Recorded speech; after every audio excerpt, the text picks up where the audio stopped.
नमस्कार, आपका स्वागत है समझ ही अंतिम उद्देश्य यूट्यूब चैनल पर। इस चैनल के माध्यम से हम कक्षा 6 से लेकर के कक्षा 12 तक की सभी पुस्तकों को समझेंगे गहराई से, उसके बाद सभी प्रश्नों का हल भी करेंगे और आपको नोट्स टेलीग्राम चैनल पर मिल जाएगा, जिसका लिंक आपको डिस्क्रिप्शन बॉक्स में दिया हुआ है। ठीक है, तो उससे पहले हम लोग आचार्य प्रशांत जी के बारे में जान लेते हैं।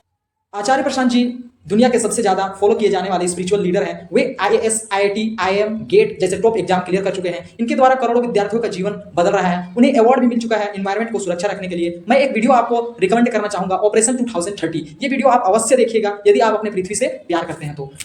और वे लगभग 160 से अधिक किताबें लिख चुके हैं। अगर विद्यार्थी जीवन की बात करें तो विद्यार्थी जीवन के ऊपर भी एक पुस्तकें उन्होंने लिखी है, आप उन्हें जरूर पढ़िएगा, है ना। स्टूडेंट लाइफ से रिलेटेड लगभग हजारों वीडियोस यूट्यूब पर आपको मिल जाएंगे आचार्य जी की। 22 से अधिक कंट्री के लोग उन्हें फॉलो करते हैं। उनका मुख्य 5 काम है। पहला, जलवायु परिवर्तन के ऊपर बात कर रहे हैं वे। दूसरा, महिला सशक्तिकरण, जो महिलाओं के ऊपर शोषण हो रहा है उसके ऊपर बात कर रहे हैं। तीसरा, युवाओं को सही दिशा में ले जा रहे हैं। चौथा, पशु क्रूरता, बेजुबानों का जान लिया जा रहा है, उस पर काम कर रहे हैं। पांचवा, उच्चतम ग्रंथों को सरल अर्थों में घर घर तक पहुंचा रहे हैं, है ना। आचार्य प्रशांत जी के बारे में जितना भी शब्द बोला जाए कम ही पड़ेगा, क्योंकि वे बहुत महान काम कर रहे हैं। आज के युग के वे भगत सिंह, स्वामी विवेकानंद जैसे महान पुरुषों के समान आते हैं, ठीक ना। आज हम लोग पढ़ेंगे भाषा मंजरी कक्षा 6 की पुस्तक है, पाठ 16, खेती बाड़ी के शिक्षक। तो स्टार्ट करने से पहले हम आचार्य प्रशांत जी की कोट्स को देख लेते हैं। चुपचाप मेहनत करनी है बस, जब अनंत समय अनंत कीमत का काम करना हो तो उसमें श्रम भी अनंत लगता है। ठीक, आचार्य प्रशांत। तो स्टार्ट करते हैं। खेती बाड़ी के शिक्षक। आज यहाँ पर क्या है? आज ये तुम्हारे शिक्षक हैं। कोई बोल रहा है ये तुम्हें ढेरों नई नई बातें बताएंगे। यूं परिचय दिया था हेडमास्टर जी ने एक नए शिक्षक का। ठीक ना, हेडमास्टर जी एक नए शिक्षक के बारे में कहते हैं कि आज ये तुम्हारे शिक्षक हैं और तुम्हें नई नई बहुत सी बातें बताएंगे। ठीक ना, ऐसा प्रिंसिपल जी ने कहा। ठीक है, तोत्तो चान ने उनकी ओर ध्यान से देखा। एक तोत्तो चान कोई विद्यार्थी है शायद, वह क्या किया, शिक्षक की ओर ध्यान से देखा तो उनकी पोशाक ही शिक्षकों जैसी नहीं थी। उनकी जो पहनावा था, जो कपड़ा पहने हुए थे, वे शिक्षक के जैसा कपड़ा नहीं पहने हुए थे। उन्होंने धारियों वाली सूती जैकेट बनियान के ऊपर पहन रखी थी। क्या पहना हुआ था?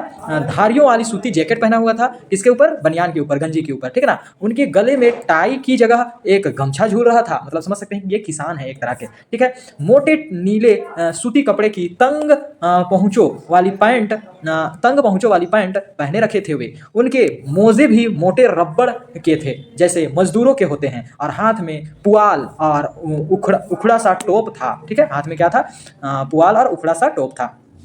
बच्चे उस समय कुहोनबुत्सु मंदिर के पास एक खेत में खड़े थे। वे बच्चे कहाँ पर थे? एक खेत के पास खड़े थे। कौन सा मंदिर के पास? कुहोनबुत्सु मंदिर के पास। तोतो चान ये नए शिक्षक को ध्यान से देख रही थी। ठीक है, ये एक स्त्री लड़की है। तोतो चान क्या कर रही थी? शिक्षक को ध्यान से देख रही थी। उसे लगा उसने पहले भी इन्हें कहीं देखा है। ठीक, कहाँ देखा होगा ऐसा सोचने लगी। वह सोचती रही। उनका झुर्रीदार चेहरा धूप में तपा हुआ था। ठीक, धूप में वो काम करके उनके चेहरे तपे हुए थे, मतलब आदत हो चुके थे उनको धूप की। ठीक है, बेल्ट की जगह एक काली रस्सी बांधी थी। लोग बेल्ट पहनते हैं तो वो काली रस्सी बांधी हुई थी। रस्सी एक छोर से काला पाइप लटक रहा था। रस्सी के एक छोर से एक काला पाइप भी लटक रहा था। वह भी तोतो चान को पहचाना परिचित लग रहा था। ठीक है, वह भी क्या हो रहा था? तोतो चान को पहचाना और परिचित लग रहा था। और ठीक तभी उसे याद आ गया। ठीक है, ठीक उसे याद आ गया तोतो चान को कि आप नहर के किनारे खेती करते हैं ना, ऐसा तोतो चान ने कहा। ठीक है ना, आप नहर के किनारे खेती करते हैं ना, ऐसा उसने कहा तोतो चान ने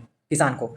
उसने खुश होते हुए कहा, बिल्कुल ठीक। नए शिक्षक बोले। ठीक है, नए शिक्षक क्या बोले? बिल्कुल ठीक, मैं वही काम करता हूँ। उनकी मुस्कान से उनके चेहरे में झुर्रियां और गहरा गई। ठीक है, जब भी तुम बच्चे कुहोनबुत्सु की ओर सैर करने निकलते हो तब तुम्हें मेरे खेत के पास से गुजरना पड़ता है। मेरा खेत वही तो है जिसमें सरसों के फूल खिले हुए हैं। ठीक है, ऐसा किसान कह रहा है। ओके, ओहो, और आज आप हमारे टीचर होंगे। बच्चे बड़े उत्साहित होकर चिल्लाए। ऐसा बोले कि ओहो, आज आप हमारे टीचर होंगे, और बड़े उत्साहित के साथ चिल्लाए। ठीक ना। तो क्या बोलता है वो? नहीं, उन्होंने हाथ हिलाते हुए कहा। उन्होंने हाथ हिलाते हुए कहा, मैं टीचर वीचर नहीं हूँ, मैं एक किसान हूँ। तुम्हारे हेडमास्टर जी ने मुझे कहा है कि मैं कुछ बताऊं, बस इसलिए आया हूं, ऐसा उसने कहा। ठीक है ना। उसके बाद क्या बोलते हैं? यह बात सच नहीं है। ये सच में शिक्षक हैं, खेती बाड़ी के शिक्षक।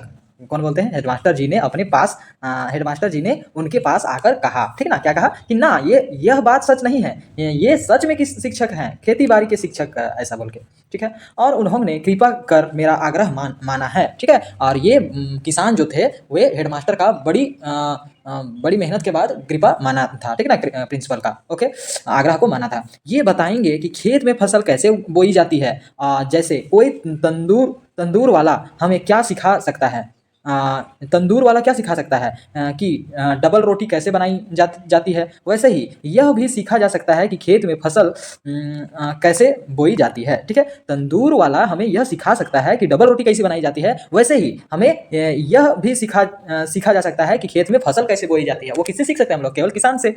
अब आप बच्चों को बताएं, उन्होंने किसान से कहा ताकि काम शुरू किया जा सके, ठीक है। प्रिंसिपल ने किसान से कहा अब बच्चों को आप बताइए, ठीक, कैसे बोया जाता है बीज। किसी भी सामान्य प्राथमिक पाठशाला में कुछ भी पढ़ाने से पहले शिक्षक की कागजी शैक्षणिक योग्यता जरूरी मानी जाती है ना। कहीं भी अगर सामान्यतः प्राथमिक पाठशाला में भी कुछ भी पढ़ाने से पहले आपको शैक्षणिक योग्यता का आप शिक्षक हैं उसका योग्यता का आपको क्या करना पड़ता है, योग्यता कागजी योग्यता रहना पड़ता है। लेकिन पर श्री कोबायाशी ऐसी चीज़ों की परवाह नहीं करते थे, ठीक है।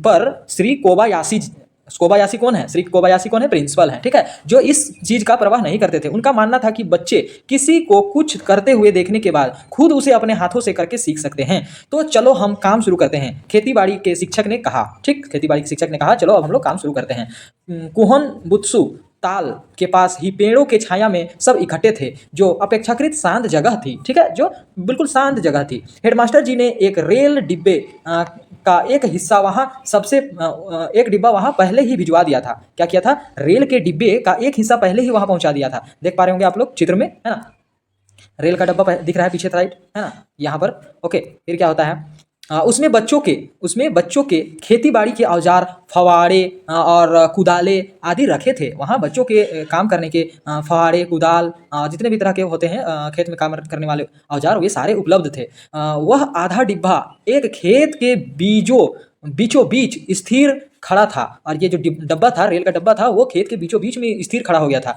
उसी खेत से बच्चे खेती करने वाले थे। कौन खेत पर वो डब्बा खड़ा था? जिस खेत में वो बच्चे खेती करने वाले थे। शिक्षक के कहने पर बच्चे फवाड़े, कुदाले ले आए। तब शिक्षक ने उन्हें खरपतवार के बारे में बताया कि वे बड़ी बेशर्मी से उगाते हैं, ठीक ना। जो खरपतवार होते हैं वे बड़ी बेशर्मी से उग जाते हैं, ये कह रहे हैं टीचर, ठीक ना।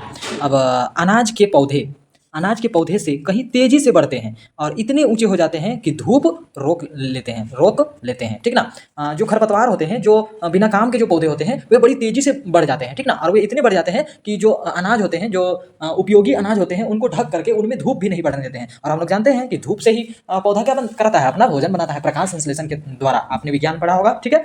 उनके बीच हर तरह के कीड़े मकोड़े, जानवर अपना घर बनाते हैं, साथ में धूप भी नहीं आने देते हैं, और उनके बीच में बहुत से कीड़े मकोड़े अपना घर भी बना देते हैं, और जो अनाज वाले जो उपयोगी पौधे होते हैं उनको नुकसान पहुंचाते हैं, ठीक है। और खरपतवार अपने बढ़ने के लिए जमीन में पानी और खाना भी सोख लेते हैं। नए टीचर सब बातें एक के बाद एक बताते जा रहे थे। ये कौन बता रहे हैं? नए टीचर बता रहे हैं। नए टीचर कौन है? किसान हैं, ठीक है। पर बोलते समय उनके हाथ एक क्षण भी रुके नहीं थे। मतलब वो हाथ को बिल्कुल चला ही रहे थे, हाथ रुके नहीं थे, हाथ बराबर काम कर रहे थे, ठीक है। हाथ से क्या कर रहे थे? काम करते करते बात कर रहे थे। ये नहीं कि वो बोल ही रहे हैं बैठ करके छाया में, ऐसा नहीं, ठीक। हाथों से वे खरपतवार उखाड़ते जा रहे थे। बच्चे भी उनकी देखा देखी सब और का खरपतवार उखाड़ने लगे। और शिक्षक, जो किसान वाले जो शिक्षक थे, उनका देख करके बच्चे भी खरपतवार को क्या करने लगे? खरपतवार को उखाड़ने लगे। इसके बाद उन्होंने कुदाल का इस्तेमाल बताया। बीज बोने के लिए कतारें, ये कैसे बनाया जाता है, कैसे कतारें बनाया जाता है बीज बोने के लिए, यह बताया। खाद कैसे छिड़की जाती है, यह बताया। और भी ढेरों बातें बताई जो खेती के लिए जरूरी होती है। यह सब उन्होंने करके दिखाया, केवल बताया नहीं, करके दिखाया भी।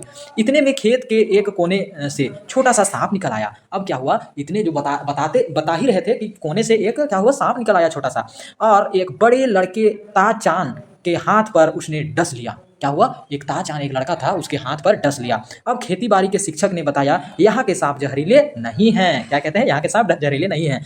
जब तक आदमी उन्हें तंग ना करे वे नुकसान भी नहीं पहुंचाते।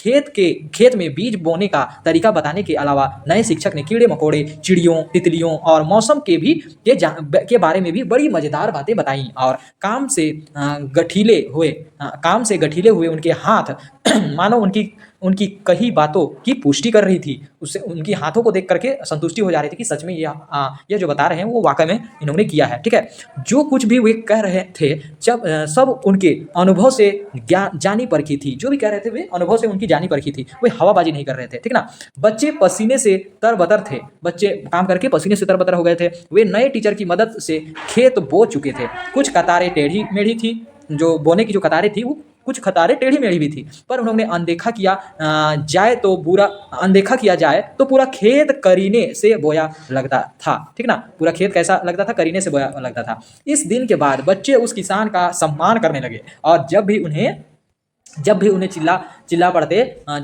पड़ते वो रहे हमारे खेती बाड़ी के शिक्षक, और कभी भी देख करके क्या चिल्लाते थे कि वो रहे हमारे खेती बाड़ी के शिक्षक। ठीक ना, और अब भी उनके इस नए शिक्षक के पास कुछ खाद बचती हुए आते। ठीक ना, और बच्चों के खेत में छिड़क जाते। जब भी उनके पास कुछ खाद बचती थी वे क्या करते थे? बच्चों के खेतों में आते थे और छिड़क दिया करते थे। ठीक ना, बच्चों के खेत में कोंपले फूटने लगी। ठीक, पौधे धीरे धीरे बढ़ने लगे। हर दिन कोई ना कोई बच्चा वहां चक्कर लगा जाता, लौटकर हेडमास्टर जी और बाकी दोस्तों को सारा हाल सुनाता। ठीक है, कोई भी एक बच्चा जाता था वहां और देख रेख करके वह हेडमास्टर को सारा बात बताता था कि अभी फसल कैसा है, उसमें क्या दिक्कत है। ये सब बच्चों ने अपने नन्हे हाथों से बोए बीजों को पहली बार धरती की कोख में पनपते देखा। यह आनंद अनूठा था। जब भी 2-3 बच्चे साथ गपशप करते होते तो बातचीत जरूर खेत की प्रगति की ओर मुड़ जाती थी। ठीक है, समझ रहे हैं? विश्व के कई हिस्सों में अब भयानक घटनाएं घटने लगी थी। अब तोमोए के बच्चे आपस में अपने नन्हे खेत की बात करते थे। खेतों में ही तो सुख शांति बसते हैं। तेत्सुको कुरियानागी, अनुवाद पूर्व याज्ञिक कुशवाहा। ठीक है, इस कहानी को लिखा है तुत्सुको कुरियानागी ने और अनुवाद किया है किसने हिंदी में? पूर्व याज्ञिक कुशवाहा ने। ठीक, जापानी भाषा में लिखित तोत्तो चान विश्व साहित्य की अनुपम निधि है। ठीक, विश्व की कई भाषाओं में इसका अनुवाद हो चुका है। यहाँ हमने इस अद्भुत पाठशाला और उसमें पढ़ने वाले बच्चों के बारे में पढ़ा जिनके लिए रेल के डिब्बे कक्षाएं बनी थी, और गहरी जड़ों वाले पौधे पाठशाला और मुख्य द्वार और इसकी शाखाएं बच्चों के खेलने के लिए कोने बन चुके थे। ठीक है, और इस अनोखे स्कूल की स्थापना श्री कोबायाशी ने की थी। लेखिका इसी स्कूल की छात्रा थी। उनके स्मरण तोतो चान से उद्धृत अंश खेती बाड़ी के शिक्षक में यह बताया गया है कि एक किसान ही बच्चों को खेती बाड़ी का सच्चा व्यवहारिक ज्ञान दे सकता है। ठीक है, अब हम लोग अभ्यास को करते हैं, क्वेश्चन आंसर। हेडमास्टर ने स्कूल में नए शिक्षक को क्यों बुलाया था? ताकि खेती बाड़ी के बारे में उन बच्चों को जानकारी दे पाए। ठीक है, क्या नए शिक्षक की पोशाक शिक्षकों जैसी थी? बिल्कुल नहीं। उनकी पोशाक शिक्षकों के पोशाक से भिन्न थी। कैसे थी? उनका जो पहनावा था वो कैसे अलग था? वे क्या पहने हुए थे? बनियान के ऊपर एक सूती जैकेट पहने हुए थे, फिर बेल्ट की जगह में एक काला रस्सी बांधे हुए थे जिसमें सफ़ेद पाइप टंगा हुआ था। ठीक ना, और वे एक पैंट पहने हुए थे, मतलब बिल्कुल किसान के जैसे वे पहने ओढ़े थे। ठीक ना, अगला देखिए। खेती बाड़ी के शिक्षक बच्चों को कहाँ ले गए और क्यों? वे कहाँ ले गए? वे शांत जगह में कुन्हो बुत्सु एक मंदिर है, उसके पास नहर के किनारे एक खेत था उनका, वहाँ ले गए। ठीक है, हाथों से वे खरपतवार उखाड़ते जा रहे थे। बच्चे भी उनकी देखी सब और खरपतवार उखाड़ने लगे। खरपतवार फसलों को कैसे हानि पहुंचाते हैं? वे क्या करते हैं? ज़्यादा भोजन और पानी को सोख लेते हैं, साथ ही जो मुख्य अनाज होता है, जो उपयोगी अनाज होता है, उससे ज़्यादा दुगुना बड़ी हो जाती है और धूप आने से रोक देती है, कीड़े मकोड़े बच जाते हैं, बहुत से हानि पहुंचाती है। ठीक है, पाठ से आगे। मैं टीचर वीचर नहीं हूँ, मैं किसान हूँ। खेती बाड़ी के शिक्षक ने ऐसा क्यों कहा? आप उनके बारे में क्या सोचते हैं? लिखिए। मैं टीचर वीचर नहीं हूँ, ऐसा क्यों कहा? क्योंकि बच्चे उन्हें ऐसा सोच रहे थे और हेडमास्टर जी ने उन्हें कहा था आप खेती बाड़ी के टीचर हैं। ठीक ना, इसलिए उन्होंने ऐसा कहा। ठीक है, यहाँ के सांप जहरीले नहीं हैं जब तक क्या है कि यहाँ के सांप जहरीले नहीं हैं तब जब तक आदमी तंग ना करे वे नुकसान नहीं पहुंचाते हैं। आप सांप के संबंध में क्या सोचते हैं? हम लोग तो सांप के संबंध में क्या सोचते हैं कि वे सभी सांप जहरीले होते हैं और सभी डस ही देते हैं, ऐसा सोचते हैं। लेकिन सभी सांप जहरीले नहीं होते हैं, साथ ही वे कभी भी दूसरों को नुकसान नहीं पहुंचाते हैं जब तक कि उसे कोई दूसरे नुकसान ना पहुंचाए। सांप को किसान का मित्र भी क्यों कहा जाता है? क्योंकि सांप क्या करते हैं, कीड़े मकोड़े चूहे को खेतों से नष्ट करते हैं, ठीक है ना, और फसल का बचाव करते हैं चूहों से। अनुमान एवं कल्पना। आप दोस्तों के साथ कहीं जा रहे हैं, रास्ते में सामने से एक सांप चला आ रहा है। आप मित्र सांप को मारना चाह रहा है, आपका मित्र सांप को मारना चाह रहा है। आप अपने मित्र को क्या समझाएंगे? कि सांप सभी सांप नहीं काटते हैं, साथ में जहरीले नहीं होते हैं जब तक, और वे काटते भी हैं कब, जब हम उसे नुकसान पहुंचाते हैं, ठीक है। उन्हें भी जीने का हक है, वे भी एक मासूम जानवर है, ओके। ना ही उसके पास हाथ है, ना ही पैर है, ना ही विशाल शरीर है, ठीक है। वे एक रेंगने वाले जीव हैं, तो उसे हमें नहीं मारना चाहिए, ठीक है। और साथ ही वे वे हर सांपों में जहर होती भी नहीं है, ओके। आगे, बच्चों ने अपने नन्हे हाथों से बोए बीजों को पहली बार धरती की कोख में पनपते देखा। यह आनंद अनूठा था। उनको किस तरह का आनंद प्राप्त हुआ होगा? लिखिए, किस तरह का आनंद प्राप्त हुआ होगा? उन्हें बहुत ज़्यादा आनंद प्राप्त हुआ होगा। उन्हें लग रहा होगा कि जो हम लोग केवल जो सब्जियां हम लोग केवल घर में खाया करते हैं, जो उन्हें कैसे उगता है वो भी नहीं जाना करते थे वे, और वे अपने हाथों से उन सब्जियों को खेतों में उगा रहे थे, तो उन्हें बहुत ज़्यादा आनंद हो रहा होगा, है ना। आगे, भाषा संदर्भ। नीचे लिखे वाक्य के हिस्सों को पढ़िए। सरसों के फूल, खेतीबाड़ी के शिक्षक, किसान का सम्मान, खेती का की बात, अनाज के पौधे, खेत की प्रगति, रेल के डिब्बे का, और की दो संज्ञा का संबंध बताते हैं। का के और की दो संज्ञाओं का संबंध को बताते हैं, ठीक है ना। जैसे कि खेल प्रगति दो संज्ञा का संबंध को बता रहा है, अनाज पौधे, खेती बात, सरसों फूल, ठीक है, खेती बाड़ी शिक्षक, किसान सम्मान दो संज्ञा को बता रहा है, दो संज्ञाओं का संबंध को बता रहा है, ठीक है। ध्यान से पढ़िए और का के और की का समुचित प्रयोग करते हुए निम्नलिखित गद्यांशों के रिक्त स्थानों की पूर्ति करें, ठीक है। इसकी रिक्त स्थानों को भरना है। खड़ग सिंह उस इलाके का कुख्यात डाकू था। यहाँ पर क्या होगा? का। वह उस दिन दोपहर के समय बाबा भारती के पास पहुंचा, ठीक है। उसे सुल्तान की चाह खींच लाई, ओके। सोचने लगा कि भाग्य का बात है, ऐसा घोड़ा खड़ग सिंह के पास होना चाहिए था। संध्या का समय था, ओके। बाबा भारती सुल्तान के पीठ पर सवार होकर घूमने जा रहे थे, ओके। अगला प्रश्न क्या है? कुछ करने को अपने विद्यालय के किचन गार्डन में सब्जी लगाइए और उसकी देखभाल कीजिए, कह रहा है। तो अपने किचन गार्डन मतलब आंगन के आसपास जो आपके जगह होते हैं खाली, वहाँ पर आप कुछ भी सब्जी लगा सकते हैं, ठीक है ना। खेत में बीज बोने का तरीका बताने के अलावा नए शिक्षक ने कीड़े मकोड़े, चिड़ियों, तितलियों और मौसम के बारे में भी बड़ी मजेदार बातें बताई। आप इन बातों को ध्यान में रखते हुए भारतीय किसान पर एक लेख तैयार कीजिए, ठीक है। एक निबंध लिखना है, ओके। तेत्सुको कुरोयानागी जो जिसने ये कहानी को लिखा है, उनका जन्म कब हुआ था? 9 अगस्त 1933 में। कहाँ पर? जापान में। ये जापान के लेखक थे। शिक्षा, टोक्यो कॉलेज ऑफ म्यूजिक से पढ़े हुए थे। यूनिसेफ की सद्भावना दूत रह चुकी है, ओके। जापान में टेलीविज़न की कलाकार और बच्चों की पुस्तकों की लेखिका है। पुरस्कार एवं सम्मान, Japan record award for planning मिल चुका है इनको। प्रमुख पुस्तकें Totto-chan, the little girl at the window, ये पुस्तक है, ओके। तो हमारा चैप्टर खत्म हो ही रहा है, लेकिन इसमें और एक चैप्टर, एक पेज में क्या दिया हुआ है, देखिए। जीवन कौशल, जीवन की जरूरी बातें क्या क्या होती है।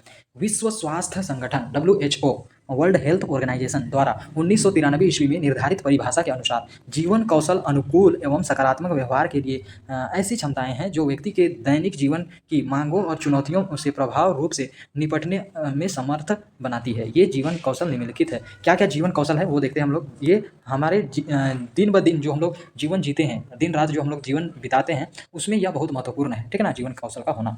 पहला क्या है? स्व जागरूकता, स्वयं पहचान करना, अपने बारे में जागरूक होना, अपने चरित्र, शक्ति, गुणों, कमियों, कमजोरियों, चुनौतियों, अवसरों और पसंद नापसंद की पहचान करने के कौशल को स्व जागरूकता कहते हैं, ठीक है। अपने बारे में जानना, उसको स्व जागरूकता। समालोचनात्मक चिंतन। समालोचनात्मक चिंतन किसी भी परिस्थिति, चुनौती, निर्णय व उपलब्ध अवसरों का विस्तार से विश्लेषण व अवलोकन, पक्षों पहलुओं पर विचार करना। ठीक ना, किसी भी परिस्थिति, चुनौती पर आकलन करना, पहलुओं पर विचार करना। सृजनात्मक रचनात्मक चिंतन विभिन्न परिस्थितियों, चुनौतियों, निर्णयों व उपलब्ध अवसरों से संबंधित सकारात्मक व रचनात्मक विकल्पों की खोज करना। कोई भी समस्या आ रहा है तो कैसे पॉजिटिव सॉल्यूशन उसका निकाला जाए, ठीक है ना, कैसे सकारात्मक विकल्प की खोज किया जाए, यह होता है। भावनाओं से जूझना, भावनाओं को नियंत्रित करना, संतुलित बनाए रखना और उसके प्रभावी कारकों से सकारात्मक रूप से निपटने को भावना से जूझना कहते हैं। ठीक है, भावनाओं को नियंत्रित करना मतलब क्या होता है, संतुलित बनाए रखना और उसके प्रभावी कारक से सकारात्मक रूप से निपटने को भावनाओं से जूझना कहते हैं। प्रभावी संचार, आप अपनी बातों व विचारों को ऐसे प्रभावी ढंग से कहना या व्यक्त करना ताकि सुनने वाला वही समझे जो आप कहना और समझाना चाहते हैं। ठीक है ना, बिल्कुल ऐसे ढंग से किसी को बताना है कि जो सुनने वाला है वह बिल्कुल वही समझे जो आप कहना चाहते हैं। समानुभूति, दूसरे के जीवन की स्थितियों, परिस्थितियों के प्रति संवेदनशील होना, दूसरों को दया करना, करुणा भाव होना दूसरे के प्रति, उनके जीवन के प्रति, और अपने आप को उससे जोड़कर विचार करना और वैसा अनुभव भी कर लेना। ठीक ना, वैसा महसूस भी कर लेना। आपसी संबंध, एक दूसरे से सकारात्मक व मैत्रीपूर्ण संबंध बनाना जिस पर हमारा मानसिक और सामाजिक बेहतरी निर्भर करता है, आपसी संबंध कहलाता है। एक दूसरे से अच्छा संबंध बनाना, ठीक है ना, और मित्रता जैसा, मित्र के जैसा संबंध बनाना जिससे हम लोग का मानसिक और सामाजिक बेहतरी निर्भर करता है। ओके, जैसा हमारा जैसे लोगों से हम मित्र बनाएंगे, जैसे हमारे सकारात्मक संबंध होंगे, उसी तरह हमारा समाज और हमारे मानसिक संतुलन काम करता है। तनावों से जूझना, तनाव के मुख्य स्रोतों को पहचानना और उससे होने वाले विभिन्न प्रभावों को समझना और मुख्य कारण का समाधान करना। ठीक ना, क्या किस कारण से तनाव हो रहा है उसको समझना और मुख्य कारण का समस्या का समाधान करना, ना कि इधर उधर फिजूल का समय बिताना। निर्णय लेना, जीवन की परिस्थितियों, चुनौतियों से निपटने, जीवन की जितनी भी परिस्थितियाँ, चुनौतियाँ, ठीक है ना, कठिनाइयाँ से निपटने व उपलब्ध अवसरों का लाभ उठाने के लिए विश्लेषण करना तथा विभिन्न सकारात्मक उपायों में से पहले सबसे कारगर उपाय चुनना और उस पर अमल करना। ठीक, जीवन में जो भी चुनौतियां आ जाती है उससे निपटारा पाने के लिए क्या करना, विश्लेषण करना, ध्यान से समझना और सकारात्मक उपाय, बढ़िया उपाय खोजना और उसको अमल भी करना, उसको मानना भी, उसको लागू भी करना अपने जीवन में। ठीक है, समस्या समाधान, जीवन में अपने या अपने से जुड़े लोगों की समस्याओं का समस्या समाधान, जीवन में आने या अपने से जुड़े लोगों की समस्या का रचनात्मक रूप से समाधान करना जिसका अपने या दूसरों के जीवन पर सकारात्मक प्रभाव हो। ठीक है, क्या करना, अपने जीवन का जो भी समस्या है उसको तो समाधान करना है, साथ ही दूसरे लोगों के जीवन में भी जो भी समस्या है उसका भी समाधान करना। ठीक है, आगे देखते हैं। यदि आपको चाहिए बेहतर जीवन, यदि आपको लिखनी है नई कहानी, तो जुड़िए आचार्य प्रशांत जी की शिक्षाओं के साथ लाइव सेशन से। ठीक है, तो आप आचार्य प्रशांत ऐप डाउनलोड कीजिए, उसके थ्रू से आप लाइव सेशन से जुड़ सकते हैं। यदि कुछ भी समस्या आती है तो इस नंबर पर आप व्हाट्सएप कर सकते हैं, मैं आपका हेल्प करूँगा। ठीक है, नमस्कार। यदि आपको इस वीडियो से हेल्प हुआ है तो मैं आप लोगों को एक काम दे रहा हूं, उस काम को आप अवश्य ही पूरा कीजिएगा। आप देख पा रहे होंगे कि आपको वीडियो के नीचे मोर करके लिखा हुआ दिख रहा होगा, मोर करके, उस मोर पर आप क्लिक कीजिएगा, आपको डिस्क्रिप्शन पेज खुल जाएगा। ठीक है, डिस्क्रिप्शन पेज में फिर से आपको मोर लिखा हुआ दिखेगा, मोर पर फिर से आप क्लिक कीजिएगा। ठीक है ना, तो आपका डिस्क्रिप्शन ओपन हो जाएगा। आप नीचे की ओर स्क्रॉल करते हैं, आप देख पा रहे हैं कि क्लाइमेट चेंज बाय आचार्य प्रशांत जी, इस वीडियोज़ को अवश्य ही आप देखिएगा। क्लाइमेट चेंज के ऊपर आचार्य जी की वीडियो है, ये आज का सबसे बड़ा मुद्दा निकल चुका है। यदि आप अपने घर वालों से प्यार करते हैं, यदि आप अपने गांव वालों से प्यार करते हैं, यदि आप अपने शहर से, अपने राज्य से, अपने देश से प्रेम करते हैं, अपने विश्व से, अपनी पृथ्वी से यदि आप प्रेम करते हैं, तो ये वीडियो को आप अवश्य ही शेयर कीजिएगा। आचार्य जी की जो वीडियो है क्लाइमेट चेंज का समाधान, ये वीडियो को आप देखिए, समझिए, ज़्यादा से ज़्यादा लोगों तक शेयर कीजिए, क्योंकि अगर आप अपने देश के लिए कुछ काम करना चाहते हैं, कुछ अपना स्वधर्म निभाना चाहते हैं, तो ये वीडियो को ज़्यादा से ज़्यादा लोगों तक शेयर कीजिए, क्योंकि सबसे बड़ा मुद्दा बन चुका है अभी क्लाइमेट चेंज। क्योंकि 365 में से ऐसा कोई भी दिन नहीं है जिस दिन हमारा क्लाइमेट ठीक है ना, और सबसे बड़ा नुकसान जानवरों को हो रहा है और गरीब तबके के लोगों को हो रहा है। ठीक है, जो कि इसके लिए वे जिम्मेवार भी नहीं है। जिम्मेवार तो वो अमीर लोग हैं जो ज़्यादा से ज़्यादा कार्बन फुटप्रिंट छोड़ रहे हैं और पृथ्वी को नुकसान पहुंचा रहे हैं। ठीक है।